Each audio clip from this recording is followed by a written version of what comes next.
నిన్న ఆదివారం జరిగిన 111వ మన్ కీ బాత్ సెషన్లో మన ప్రధాని మోడీ గారు కార్తుంబి అంబ్రిల్లాస్ గురించి ప్రస్తావించారు. అసలు ఈ కార్తుంబి అంబ్రిల్లాస్ ఏంటవి, దీనికి ట్రైబల్ ఉమెన్కి ఏంటి సంబంధం? కార్తుంబి అంబ్రిల్లాస్ అనేవి ఇప్పుడు చాలా పాపులర్ అన్నమాట. లోకల్ నుంచి ఇంటర్నేషనల్ వరకు అవి బాగా పాపులర్ అయ్యాయి.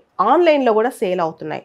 మల్టీ కలర్ అంబ్రిల్లాస్, పూర్తిగా hand made, vocal for local అనే కాన్సెప్ట్ కూడా ఇక్కడ పనికొస్తాయి.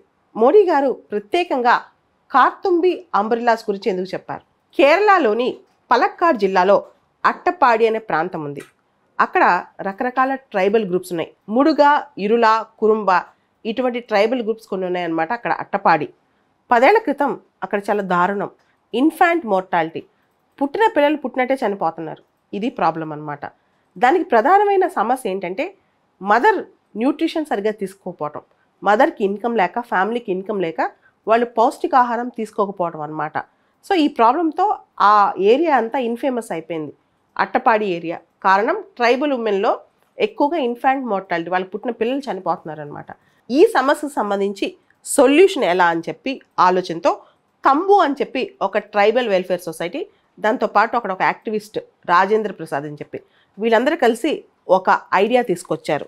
అదే అంబ్రిల్లాస్ తయారీ అనమాట, గొడుగుల తయారీ. కేరళలో మాన్సూన్స్ మీ అందరూ తెలుసు, ముందు అక్కడికి వస్తాయి. తర్వాత కేరళ కల్చర్లో వాళ్ళ యొక్క సెలబ్రేషన్స్, ఫెస్టివల్స్, ఫెస్టివిటీస్, అక్కడ గుళ్ళు, గోపురాలు, ఇళ్లలో కూడా పూజలకి, పునస్కారాలకి అంబ్రిల్లా అనేది ఒక గుర్తుగా వాడతారనమాట. వాళ్ళ కల్చర్లో ఒక భాగం, దాంతోపాటు ప్రతి ఒక్కరికి అవసరం అనమాట. అయితే అంబ్రిల్లా ప్రొడక్షన్ అనేది ఎవ్రీడే ఉండదు. రీజన్ ఏంటంటే ఎంజీ నరేగా ప్రోగ్రామ్కి మిగతా టైంలో వెళ్తారు. సీజనల్ ఎంప్లాయ్మెంట్ అనమాట ఇది. అంటే ఫిబ్రవరి నుంచి తయారీ మొదలెడతారు, మాన్సూన్ వచ్చేసరికి అంబ్రిల్లాస్ తయారు చేస్తారు.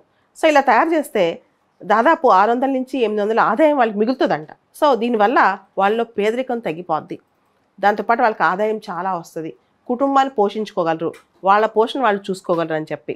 సో దీనికి సంబంధించి 2014లో ముందు 50 మంది మహిళలకి ట్రైనింగ్ ఇచ్చారంట. ఆ తర్వాత స్లోగా దాన్ని పెంచుకుంటూ వచ్చారు. ఇప్పుడు కార్తంబి ఈ అంబ్రిల్లాస్ ఆన్లైన్లో కూడా దొరుకుతాయి, ఈ కామర్స్లో కూడా దొరుకుతాయంట. దాదాపు ఒక్కొక్క అంబ్రిల్లా 350 రూపాయల నుంచి 400 రూపాయల కంట.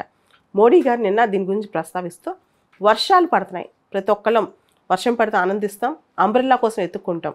అయితే ప్రత్యేకంగా నేను చెప్పాలనుకుంది కార్తంబి అంబ్రిల్లాస్ గురించి.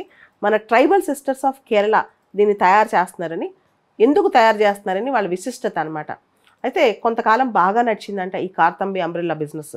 సంవత్సరానికి దాదాపు 15 నుంచి 20 వేల అంబ్రిల్లాస్ సేల్ అవుతున్నాయి. లాస్ట్ ఇయర్ సేల్ బాగా తగ్గిందంట. వాళ్ళకి ఫండింగ్ తగ్గిపోయింది, తయారీకి ఫండింగ్ తగ్గిపోయింది. కొన్నాళ్ళు కొన్ని సొసైటీస్ ఇవ్వటం, కొన్ని సంవత్సరాలు దుబాయ్ బేస్డ్ పీస్ ఇనిషియేటివ్ అని చెప్పి ఒక సంస్థ డబ్బులు ఇవ్వటం జరిగింది. కేరళ ట్రైబల్ వెల్ఫేర్ డిపార్ట్మెంట్ కూడా రివాల్వింగ్ ఫండ్ కొంత ఇచ్చినా అవి సరిపోక తగ్గిపోయినాయి. ఈ సంవత్సరం వల్ల తయారీ పెంచుతున్నారు, సేల్స్ కూడా పెరుగుతున్నాయంట. ఎవరైతే ఈ అంబ్రిల్లాస్ తయారీ యాక్టివిటీలో ఉన్నారో అట్టపడిలోని ట్రైబల్ మహిళలు, వాళ్ళకి బ్యాంక్ అకౌంట్స్ ఉన్నాయి. వాళ్ళు ఏదైతే సంపాదిస్తారో ఆ డబ్బులని అకౌంట్స్లోకి వెళ్తాయి అనమాట. నెమ్మదిగా వాళ్ళ కుటుంబానికి ఫినాన్షియల్ సెక్యూరిటీ అనేది అలా ఏర్పడుతుంది.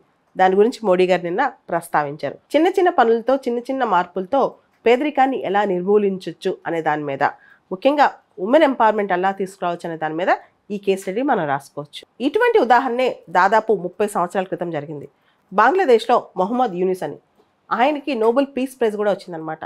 మైక్రో ఫినాన్స్, మైక్రో క్రెడిట్, చిన్న మొత్తాల పొదుపుతో జీవితంలో పేదరికాన్ని ఎలా నిర్మూలించుకోవచ్చో ఎగ్జాంపుల్తో చేసి చూపించాడు. మొహమ్మద్ యూనిస్కి నోబెల్ పీస్ ప్రైజ్ వచ్చింది. Bangladesh Grameen bank example, women targeted poverty elevation, మనం మహిళల్ని ఉద్దేశించి పేదరికం ఎలా నిర్మూలించాలనే దాని మీద ఒక గుడ్ కేస్ స్టడీ.